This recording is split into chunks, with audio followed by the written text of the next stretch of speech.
Kajian Kitab.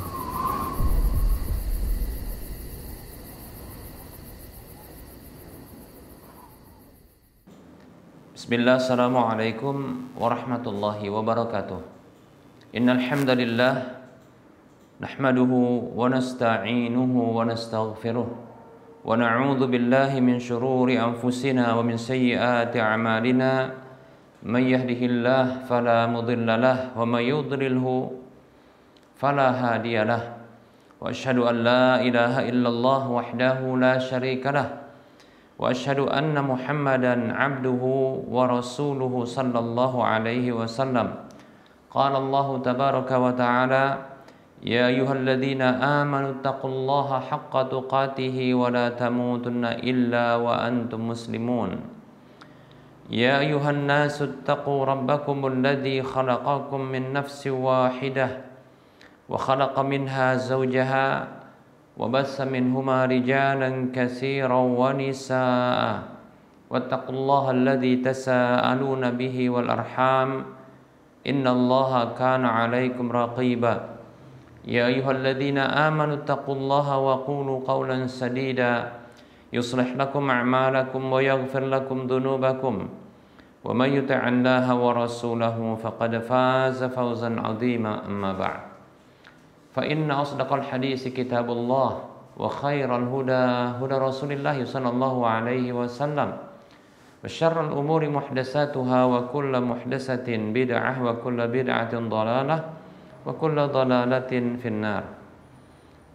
Para pemirsa Rosyad TV dan para pendengar Radio Medan Mengaji serta para pemirsa media sunnah yang terus serta menyiarkan kajian ini, kami ucapkan syukran jazilan wa jazakumullahu khaira.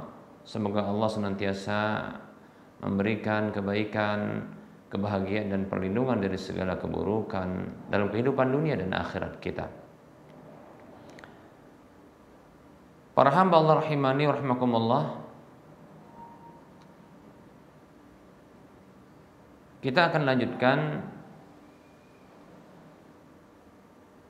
kajian Kitab Minhajul Muslim di dalam bab tentang ibadah, dan kita masuki fasal tentang salat. Dan sudah kita bahas terkait dengan definisi salat, kemudian hukum-hukum yang terkait dengan sholat, itu orang meninggalkan sholat, pembahagian sholat itu menjadi wajib dan yang sunat, demikian ya. Nah, bahkan sudah kita juga sebutkan tentang hukum di dunia bagi orang yang meninggalkan sholat. Baik para hamba Allah rahimani wa rahimakumullah, kepada siapakah sholat ini diwajibkan? Para hamba Allah rahimani wa rahimakumullah, tajibus sholatu ala kulli aqilin balighin zakarin aw unsa hurrin aw abdin. Salat itu diwajibkan atas setiap orang yang berakal, masih ada akalnya, baligh, yang sudah dia dewasa, baligh, yang ditandai ya dengan mimpi basah bagi laki-laki pada umumnya, kemudian haid bagi wanita, tumbuhnya bulu-bulu begitu di sekitar kemaluan atau di tempat-tempat bagian tubuh baik laki atau perempuan. Perubahan secara khusus ya, pembesaran pada daerah dada dan pinggul bagi wanita, demikian. Begitu juga bagi laki-laki yang dadanya semakin melebar, ya seperti itu, yaitu menunjukkan ya kekarnya dan seterusnya. Dan pada umumnya kalau terkait dengan usia adalah baligh ini usianya sekitar 15 tahun, itu paling maksimal, demikian. Laki ataupun perempuan, ini berlaku bagi laki ataupun perempuan ya, itu wajib sholat, demikian, kecuali bila ada penghalang-penghalangnya ya, seperti contohnya bagi perempuan ya, dia mengalami haid dan nifas ya. Kata Nabi SAW, alaysat alaysa idza hadat lam tusalli wa lam tasum? Bukankah wanita itu apabila dia haid, dia tidak sholat dan tidak puasa? Demikian, ya. Kemudian hurin au abdin, ya, manusia merdeka ataupun hamba sahaya wajib untuk sholat. Demikian. Baik para hamba Allah rahimani wa rahimakumullah. Kita akan bahas dulu. Ini syarat wajib. Yang pertama adalah berakal. Ya, ini syarat wajib sholat bagi seseorang. Maka orang yang gila dia tidak wajib sholat. Ini berdasarkan ijma' para ulama, dan ijma' ini ada mustanadnya, yaitu ada sandarannya. Berdasarkan hadis yang diriwayatkan oleh Imam Abu Daud dalam kitab Sunannya, Imam Nasai dalam kitab Sunannya, Ibnu Majah juga dalam kitab Sunannya, dan yang lainnya. Rasulullah Shallallahu Alaihi Wasallam bersabda, rufi'al qalamu an salasin, diangkat pena pencatat amal dari 3 jenis orang. Anin naimi hatta yastayqidha, dari orang tidur sampai dia bangun. Orang tidur, ya, sampai dia bangun. Wa anis sabi hatta yakbura aw yahtalima, dari anak kecil sampai dia dewasa, mimpi basah, baligh. Wa anil majnuni hatta yaqila, dari orang gila sampai dia siuman. Hadisnya sahih.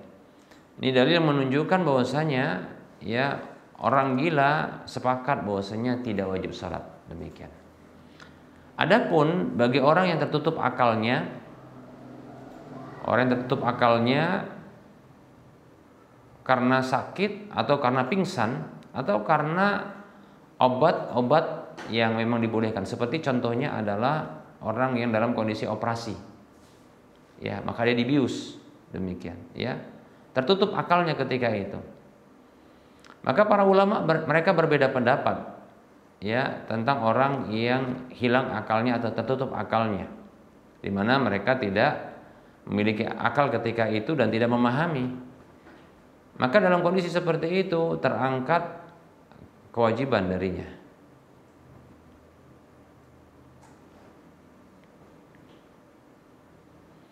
Ya, terangkat kewajiban darinya. Lalu sebahagian pendapat mengatakan bahwa, ya, apabila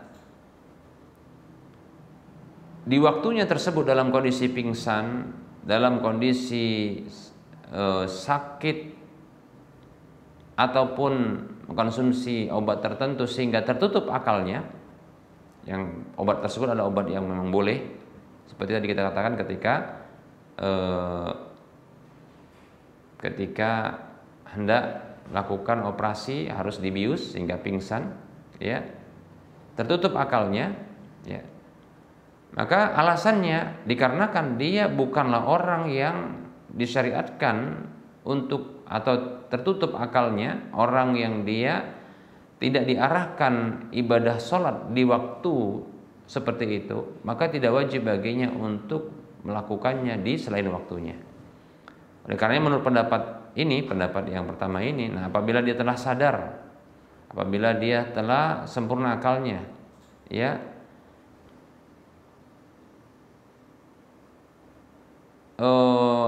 di waktu atau di luar waktu, kita ulangi, di luar waktu, maka tidak ada kewajiban untuk mengqadha.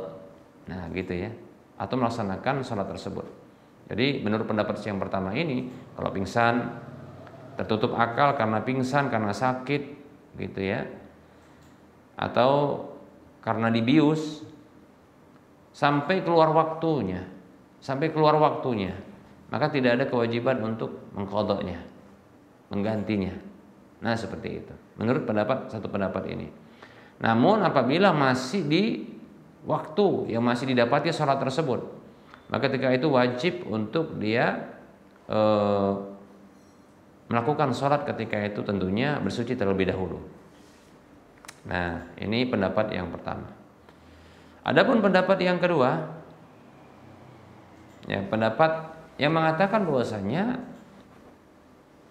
orang seperti ini ya maka dia disamakan seperti orang yang tidur. Kalau orang yang tidur, maka dia kewajibannya adalah mengqadha salatnya. Jadi ketiduran dari salat sampai berlalu waktunya, maka dikerjakan ketika ingat. Maka demikian pula orang yang pingsan, tertutup akalnya, ya, pingsan atau karena sakit, maka dia dikerjakan pada waktunya ketika dia sudah sadar. Rasulullah bersabda sallallahu alaihi wasallam, "Idza nasiya ahadukum aw nama anha falyusalliha idza dzakaraha." Apabila salah seorang di antara kalian lupa salat atau tertidur dari salat, maka hendaklah dia salat ketika dia mengingatnya. Ketika dia ingat. Hadisnya riwayat Muslim. Nah, seperti itu.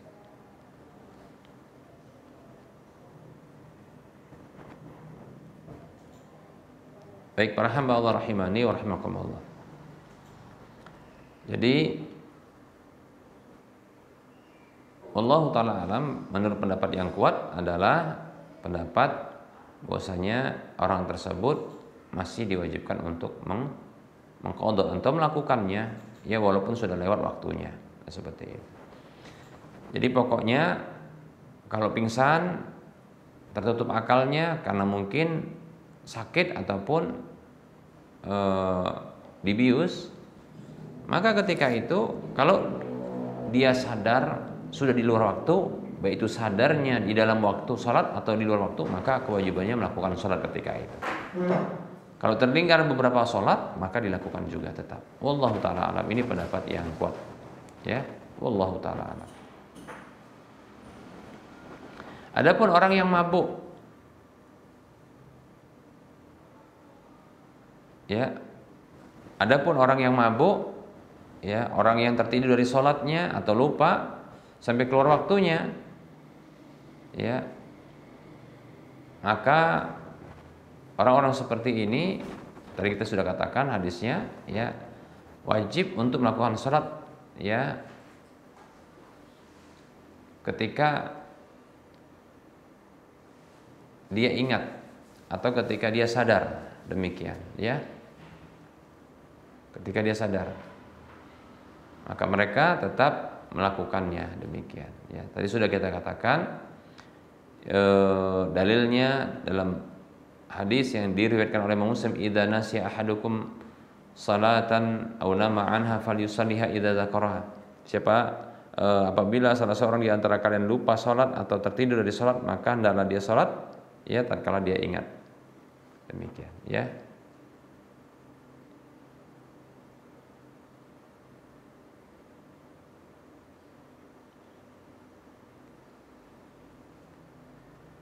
Nah, ini pendapat Imam Malik, Imam Syafi'i.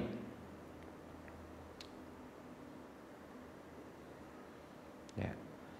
Adapun dalil tentang orang yang mabuk, yaitu firman Allah Subhanahu wa taala, Allah katakan, "A'udzu billahi minasyaitonir rajim. La taqrabus salata wa antum sukara hatta ta'lamu ma taqulun."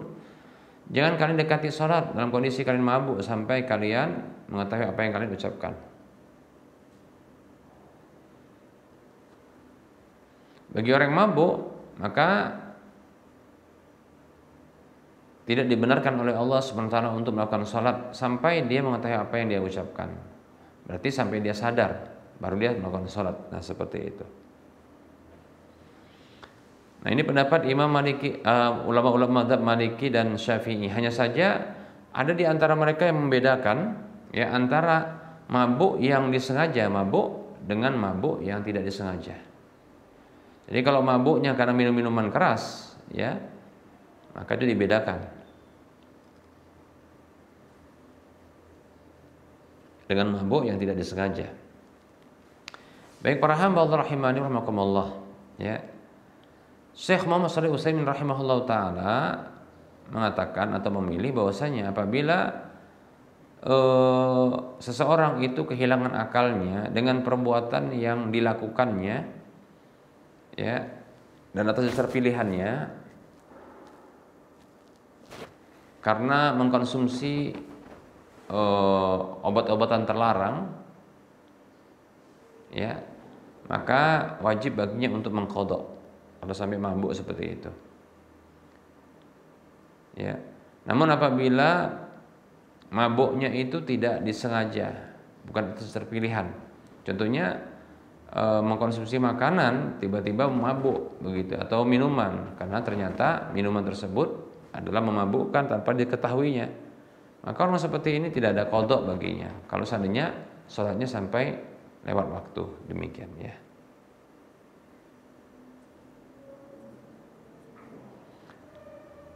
Baik para hamba Allah rahimani wa rahimakumullah. Kemudian syarat yang kedua, syarat wajib yang kedua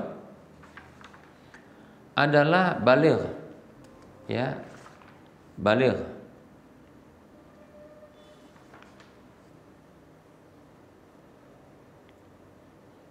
Nah, baligh ini merupakan syarat wajib sholat tanpa ada perbedaan pendapat. Maka wajib ya bagi orang yang sudah dewasa, sudah muncul tanda-tanda kebalighan pada dirinya, maka wajib sholat ketika itu, ya, tanpa ada perbedaan pendapat. Berarti ini adalah ijma'. Maka untuk anak kecil sholat tidak wajib sampai dia baligh. Demikian. Hadisnya sudah kita sebutkan. Namun perlu kita ketahui bahwasanya anak-anak yang belum baligh, anak-anak yang masih kecil terhitung bayi, ya, maka mereka dibiasakan untuk melakukan sholat, ya, dan diperintahkan untuk melakukan sholat.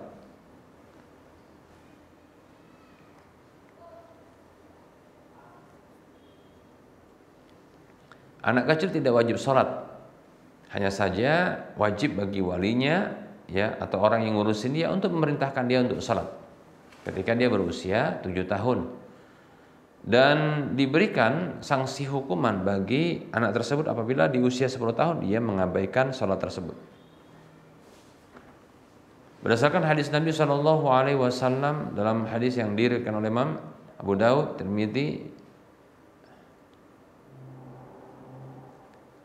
kata Nabi SAW, muru as-sabiyya bis-salati ibna sab'i sinina wadribu 'alaiha ibna 'ashrin. Kalau dalam riwayat yang lain yang agak mirip dengan ini, muru auladakum bis-salati wa hum abna'u sab'i sinina wadribuhum 'alaiha wa hum abna'u 'ashri sinina wa farriqu bainahum fil madaji'. Kata Nabi SAW, ya, perintahkanlah anak-anak kalian, kalau dalam hadis ini, ya, perintahkanlah anak bayi itu, ya, atau anak kecil itu untuk melakukan sholat di usia 7 tahun, dan pukullah mereka atas pengabaian sholat di usia 10 tahun, dan pisahkanlah di antara mereka pada tempat tidur. Demikian, ya. Baik para hamba Allah rahimani wa rahimakumullah.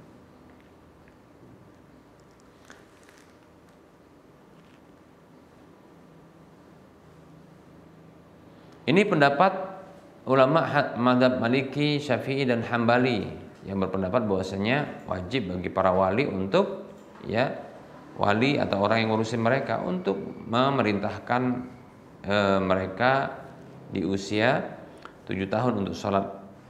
Demikian, ya. Adapun ulama-ulama mazhab Maliki, mereka membawakan perintah itu kepada sunat saja, ya. Jadi tidak wajib. Jadi para wali menurut ulama mazhab Maliki tidak wajib untuk memerintahkan salat. Demikian. Sementara dalam mazhab, ya, Hanafi, Syafi'i, Maliki, Hanafi, Syafi'i dan Hambali mengatakan wajib bagi para wali untuk memerintahkan anak-anak itu salat. Demikian.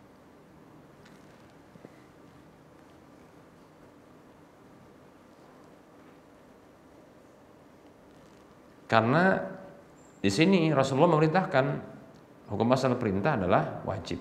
Nah, seperti itu. Kalau dengan alasan bahwasanya anak-anak itu belum baligh, tidak ada kewajiban bagi mereka, ya, untuk sholat, maka kita katakan kewajiban sholat itu tidak ada pada mereka, tapi para wali diwajibkan untuk membiasakan anak-anak itu sholat. Nah, seperti itu. Jadi di sini harus dipahami.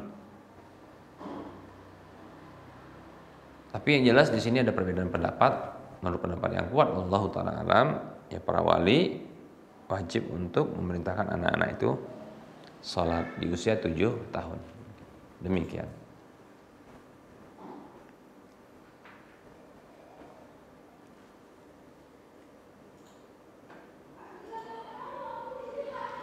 Baik para hamba Allah rahimani wa rahmakumullah. Kemudian ada syarat berikutnya, dikatakan syarat wajib katanya ya, yaitu Islam. Apakah Islam ini, kondisi seorang itu Islam itu apakah merupakan syarat wajib? Ya, salat. Maka wallahu taala alam, para ulama berbeda pendapat. Yang tepat adalah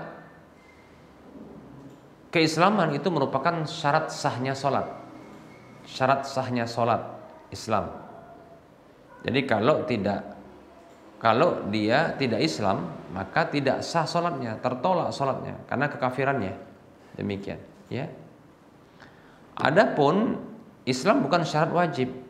Kenapa? Karena ternyata menurut pendapat yang kuat bahwasanya ya, orang kafir pun tetap diwajibkan salat. Orang kafir diwajibkan salat. Ya. Berdasarkan firman Allah Subhanahu wa taala dalam surah Al-Bayyinah ayat 5, Allah katakan a'udzu billahi minasyaitonir rajim wa ma umiru illa liya'budullaha mukhlishina lahud-din hunafa'a wa yuqimus salata wa yutuz zakata wa dzalika dinul qayyimah. Allah Subhanahu wa taala berfirman yang artinya, tidaklah mereka itu, siapa mereka ini? Disebutkan ya sebelumnya dalam ayat yang pertama adalah orang-orang kafir dari kalangan ahlul kitab dan musyrikin, ya. Jadi ahlul kitab Yahudi dan Nasrani, demikian pula orang-orang musyrik itu masih diperintahkan untuk beribadah kepada Allah, ya.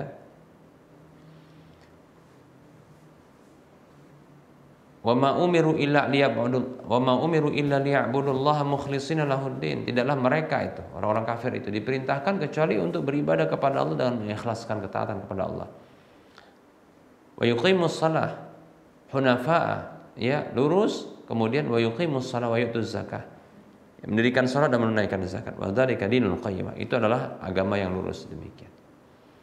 Baik ya, jadi Islam itu bukan merupakan syarat wajib, bukan, ya. Tapi Islam itu merupakan syarat sahnya sholat. Jadi kalau nggak Islam maka tidak sah sholatnya.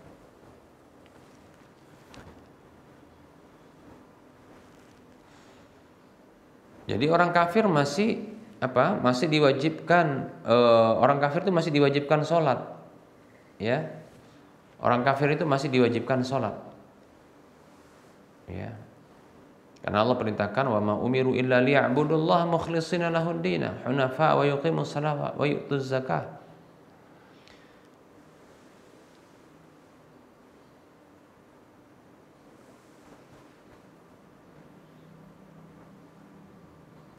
Allah Subhanahu wa taala perintahkan ya untuk salat, ya. Tidaklah mereka diperintahkan kecuali agar mereka beribadah kepada Allah. Yahudi Nasrani, orang-orang musyrik itu diperintahkan untuk sholat, ya, diperintahkan untuk beribadah dengan ikhlas, lurus, mendirikan sholat, menunaikan zakat, demikian. Nah seperti itu, ya. Ini pendapat yang kuat, wallahu taala alam. Jadi orang kafir adalah orang yang juga masih diperintahkan untuk sholat, untuk mendapatkan syariat, demikian. Ya, hanya saja tidak sah dari mereka.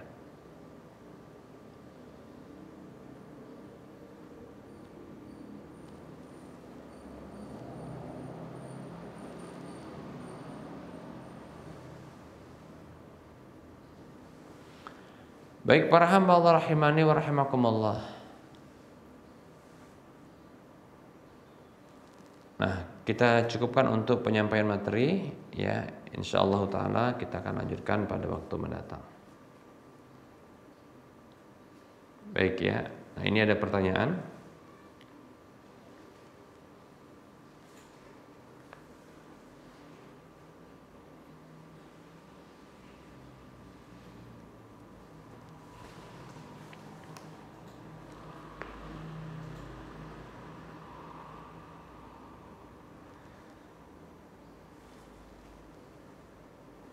Ada pertanyaan, Assalamualaikum Ustaz,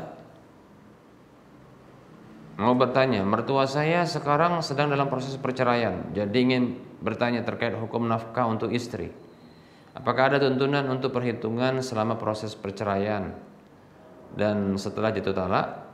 Jazakallahu khairan Ustaz. Baik, waalaikumsalam warahmatullahi wabarakatuh.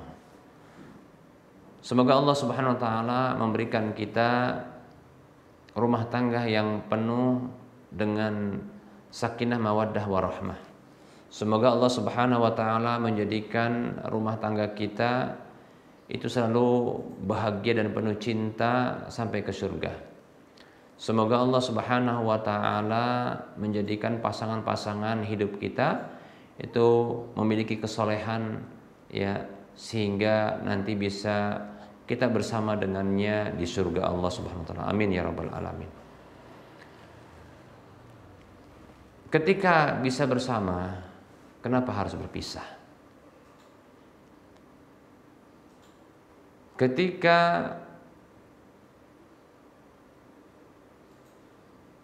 bisa melanjutkan rumah tangga, kenapa harus bercerai pula? Perceraian adalah sesuatu yang disenangi oleh iblis laknatullah alaih. Nabi SAW bersabda, Inna iblis yadau arsyahu alal ma'. Sesungguhnya iblis itu laknatullah alaih meletakkan singgasananya di atas air, dan dia mengutus bala tentaranya, maksudnya ke seluruh penjuru dunia, untuk menyesatkan manusia, musuh bebuyutannya menurutnya.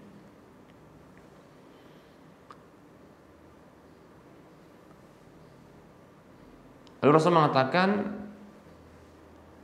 bala tentara yang paling dekat dengan iblis adalah yang paling besar bala musibahnya kepada manusia. Maka datang salah seorang mereka kepada iblis lalu mengatakan, fa'altu kadza wa kadza, sana'tu kadza wa kadza. Aku telah lakukan ini dan itu. Apa kata iblis? Ma fa'alta syai'an, ma sana'ta syai'an. Kau belum melakukan apapun. Sampai datang seseorang dari bala tentaranya, pasukannya tersebut, sembari mengatakan, ma taraktu illa farraqtu bainahu wa baina zaujatihi. Tidaklah aku tinggalkan dia, melainkan dalam kondisi aku telah pisahkan antara dia dengan pasangannya. Lalu iblis mengatakan, udenu, mendekat. Maka dia pun mendekat. Dalam riwayat A'mash disebutkan fayaltazimuhu. Lalu iblis itu memeluknya. Wah, bangga iblis, ya. Lalu iblis mengatakan, laknatullah alaih, ni'ma anta. Sebaik-baik pasukan adalah kamu. Baik para hamba Allah rahimani rahimakumullah. Perceraian itu disukai oleh iblis, perpisahan itu disukai oleh iblis. Kenapa? Karena dampak buruknya ini berterusan. Setidaknya suami istri yang telah menjadi mantan ini ketika bertikai pasti akan melakukan banyak dosa.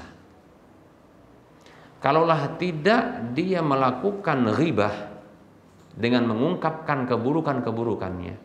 Kalaulah dulu ketika bersama mungkin keburukan-keburukan yang besar itu mampu untuk ditutupi, namun ketika bermasalah seperti ini bahkan sampai perceraian, maka keburukan sekecil apapun akan tersebutkan. Seperti itu. Ghibah jadinya. Kemudian tak jarang pula di antara mereka yang bertikai seperti ini itu memfitnah. Fitnah yang disebutkan, tuduhan-tuduhan buruk dan demikian, sehingga suami istri ini akan jatuh, atau mantan suami istri ini akan jatuh dalam dosa-dosa dan dosa. Karena setidaknya ketika ada orang yang bertanya tentang kondisi rumah tangganya, dia akan membela diri bahwasanya dia itu tidak bersalah, gitu. Atau dia punya kesalahan ditutupi dengan dusta-dusta. Lihat itu, tuduhan-tuduhan. Nah, seperti itu. Belum lagi nanti dampak efeknya kepada anak-anak. Coba berpikirlah ketika hendak berpisah. Nah, seperti itu. Pantaslah setan, iblis itu suka dengan perceraian. Bukankah anak-anak broken home yang rusak itu karena perceraian? Na'udzubillah min dzalik. Baik para hamba Allah rahimani wa rahimakumullah. Kalau bisa bersama, jangan berpisah. Kalau bisa lanjut rumah tangga, tak perlu bercerai pula. Para hamba Allah rahimani wa rahimakumullah. Kalau memang sudah di ujung tanduk dan memang sudah retak dan pecah dia, terjadi talak. Bila talak 1 dan talak 2, baru talak 1 atau talak 2, maka talak 1 atau talak 2, sang istri dalam masa iddah itu masih dalam kondisi istri. Dan sebutan istri ini masih punya hak baginya untuk mendapatkan nafkah. Nah, seperti itu ya.